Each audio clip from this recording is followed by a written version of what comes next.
ما هو شفاء ورحمۃ للمؤمنین، کہ قرآن عظیم الشان کی تلاوت جہاں پہ ہوتی ہے، جہاں پہ ختم کا اہتمام ہوتا ہے، قرآن عظیم الشان کا فنکشن ہوتا ہے، وہاں پر کیا ہوتا ہے؟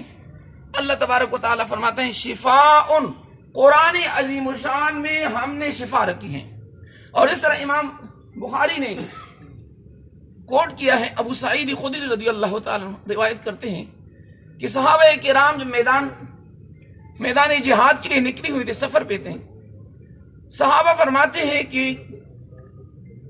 ہم ایک گاؤں کے قریب پہنچ گئے، ہم نے ان سے مطالبہ کیا کہ ہمیں مہمان نوازی دو، گاؤں والوں نے انکار کیا۔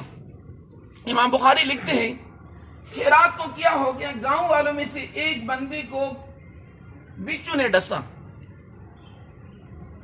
تو چونکہ پرانے زمانے میں یہ جو ڈاکٹری نظام ہے، انجیکشن ہے، اینٹی بائیوٹک جو گولیاں ہیں، ان کا سسٹم نہیں تھا، تو ان کے جو رئیس ہیں امیر، انہیں انتہائی تکلیف تھی۔ انہوں نے آپس میں فیصلہ کیا کہ یہ سامنے لوگ ہیں جو روشن چہروں والے ہیں، سرکار دو عالم سیدنا محمد مصطفیٰ صلی اللہ علیہ وسلم کے شاگرد ہیں، ہو سکتا ہے، اور اس کو عربی میں رقا کہتے ہیں، دم درود کو، ہو سکتا ہے کہ دم ڈالنے والا کوئی بندہ ہو یہاں پہ۔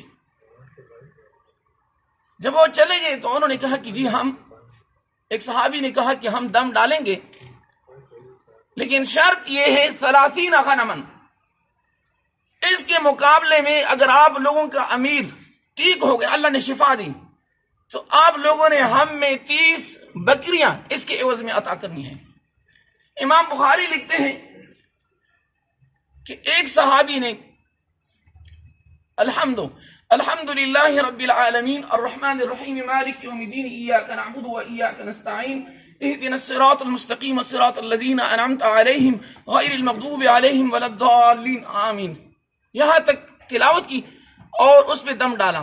اللہ تبارک و تعالی نے سورۃ الفاتحہ کی برکت سے انہیں فوراً شفا عطا کی۔ انہوں نے 30 بکریاں ان سے لی۔ صحابہ کرام کے درمیان اختلاف پیدا ہو گئی۔ صحابہ نے کہا کہ نبی علیہ الصلوۃ والسلام نے تو کبھی نہیں کہا کہ سورۃ الفاتحہ پہ کسی بندے کو دم کرو اور اس کے بدلے میں ان سے بکرے لو۔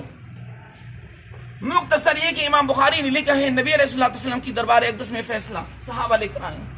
نبی علیہ الصلوۃ والسلام فتبسم رسول اللہ صلی اللہ علیہ وسلم، نبی علیہ الصلوۃ والسلام نے تبسم فرمائی اور صحابی سے فرمایا کہ آپ کو کس نے بتایا تھا کہ آپ سورۃ الفاتحہ پڑھ لیں اور ان پہ دم ڈالیں؟